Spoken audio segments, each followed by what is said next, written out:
विष्णु जी और लक्ष्मी जी में लड़ाई। एक बार भगवान विष्णु और माता लक्ष्मी आपस में बात कर रहे थे कि लोगों में कितनी भक्ति है।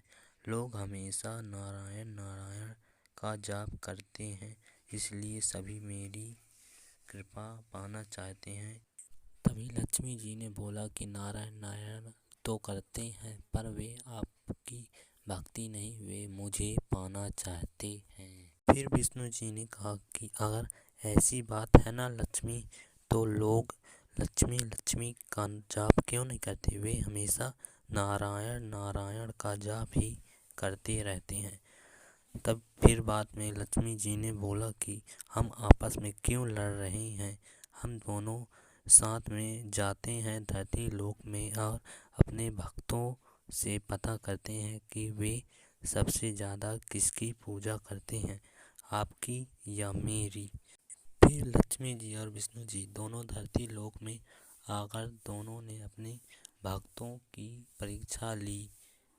पहले विष्णु जी ने साधु का रूप बनाया और अपने धरती लोक पे जाकर एक भक्त के पास जाकर कहा कि हम तुम्हारे गांव में नारायण भगवान की कथा कराना चाहते हैं। क्या तुम चाहते हो कि तुम्हारे गांव में सुख शांति बनी रहे?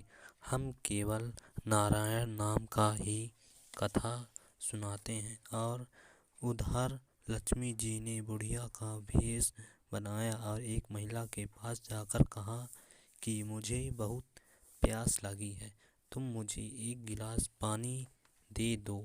तो महिला पानी का गिलास लेकर आई और लक्ष्मी माता ने जो बुढ़िया का भेष बनाया था उनको पानी का गिलास थमाया।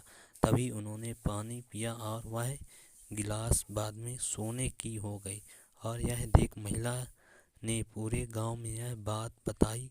दूसरे दिन उस घर के बाहर भीड़ लग गई। उस बुढ़िया की सभी सेवा करने लगे और दूसरे दिन से सेठ जी के यहाँ, जहाँ पर विष्णु जी ने अपना साधु का रूप धरकर उसके घर में थे और कथा सुना रहे थे, तभी वहाँ से दूसरे दिन से भीड़ खत्म होने लगी। तभी विष्णु जी ने यह जान गए कि वह बुढ़िया और कोई नहीं, लक्ष्मी जी ही बुढ़िया का भेष बनाकर भक्तों की परीक्षा लेने आई हैं।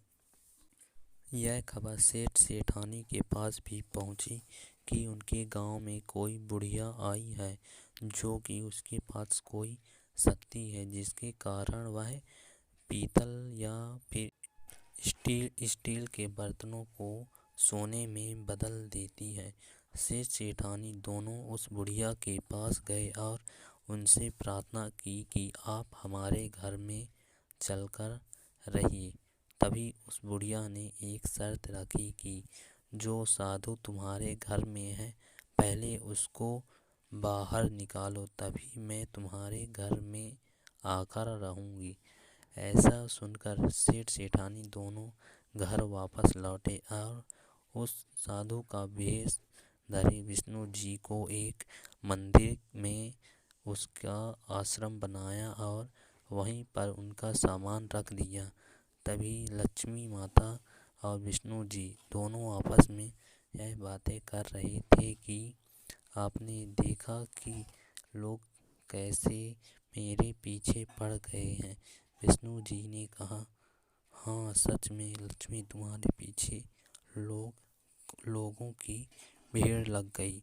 और विष्णु जी के वहाँ से जाते ही लक्ष्मी जी ने अपने असली रूप में आकर अपने भक्तों से कहा कि जहाँ नारायण नहीं वहाँ लक्ष्मी नहीं। तो इसी को कहते हैं दोस्तों, तभी तो बोलते हैं लक्ष्मी नारायण की जय। जिस प्रकार से शिव और शक्ति एक है, उसी प्रकार से लक्ष्मी और नारायण एक ही है। और इस तरह की सच्ची कहानी या पौराणिक कथा सुनने के लिए हमारे चैनल को सब्सक्राइब शेयर ज़रूर करें, ताकि आपके मित्र या परिवारजन भी इस कथा का आनंद ले सकें। धन्यवाद दोस्तों, आप अपना प्यार और सपोर्ट ऐसे ही बनाए रखिए।